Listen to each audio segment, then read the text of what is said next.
Welcome to Becoming a Writer podcast, where writing inspiration is served fresh in 20 minutes or less every fourth Saturday. I am Rubina Gauri Gomes, and together we'll learn how to explore, experiment with, and express our writer selves. If this speaks to your writing journey, give the podcast a listen. If you enjoy it, I'd love for you to leave a review so others can find it too. Don't forget to share your suggestions or questions through the form in the show notes, and let's grow this community together. You can find more conversations like this and download your free Writer's Mental Toolbox PDF at rubinagomes.substack.com. Now grab a cup of your favorite drink and let's have a quick chat.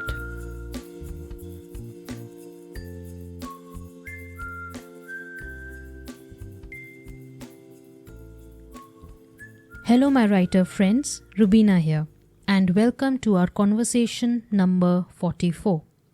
The reflection I am sharing with you today comes from a writing book I read recently. It's called How to Cultivate a Thriving Author Ecosystem, written by Russell Nohelty. In this book, the author discusses the 5 types of author archetypes. Understanding which archetype you are helps you identify your natural tendencies, the habits that work in favor of and against your writing career, and how to make decisions that support your unique writing journey. These 5 archetypes are the desert, the grassland, the tundra, the forest, and the aquatic. The desert is fast, focused, and ruthlessly efficient, and is the most dominant archetype in the writing space. This ecosystem is built on expertise. If you identify as a desert, people come to you because you know something valuable and can teach or solve a specific problem. Think guides, frameworks, and clear answers to questions people already have. Deserts are aware of trends and data, focus on delivering products, are lean marketers, and are emotionally detached from their work or the result it brings. While great at getting immediate results, deserts are prone to burnout.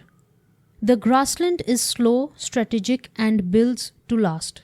If you identify as a grassland, you are not trying to win the short game. You are planting roots and building legacies. This ecosystem is for thinkers, planners, and builders who write strategically around a central idea, genre, or theme. Their superpower is their depth, clarity, and consistency. Over a long and slow period of time, grassland writers become an undeniable and definitive cornerstone in the writing world. While great at creating works that are high in value and compound over time, grasslands can get lost in over-preparing because of their high standards. The tundra is explosive, cyclical, and launch-oriented, and the sprinters of the writing world. If you identify as a tundra, you need a deadline and an audience waiting to push you forward, and you don't write forever. You get your excitement from launching off your book big and loud. After the launch, you rest and recover until it's time to repeat the cycle. Also, you are emotionally invested, so you take a great launch as a win, while a not-so-great one will knock you out.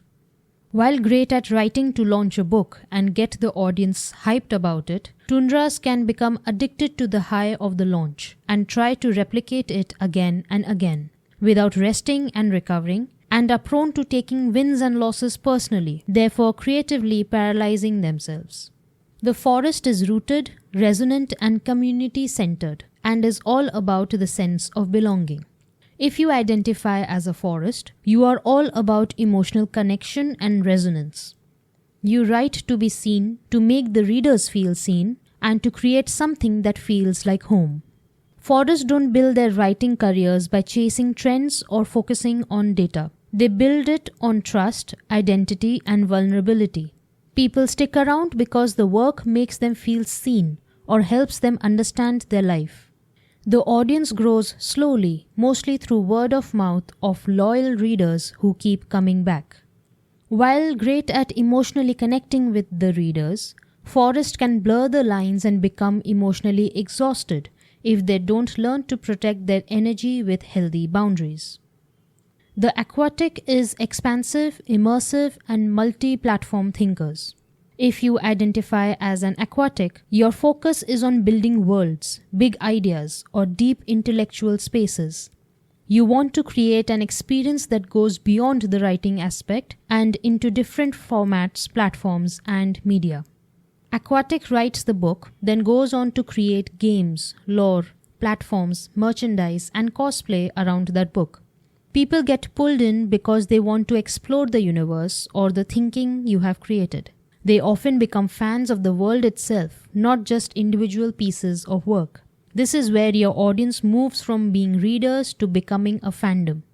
While great at creating a multi-dimensional experience for their audience, aquatics can easily become overwhelmed with so many plates to juggle without a supportive team. What I shared with you is just a brief view of the 5 ecosystems. If you want to dig deep into them, I highly recommend reading this book, How to Cultivate a Thriving Author Ecosystem by Russell Nohelty.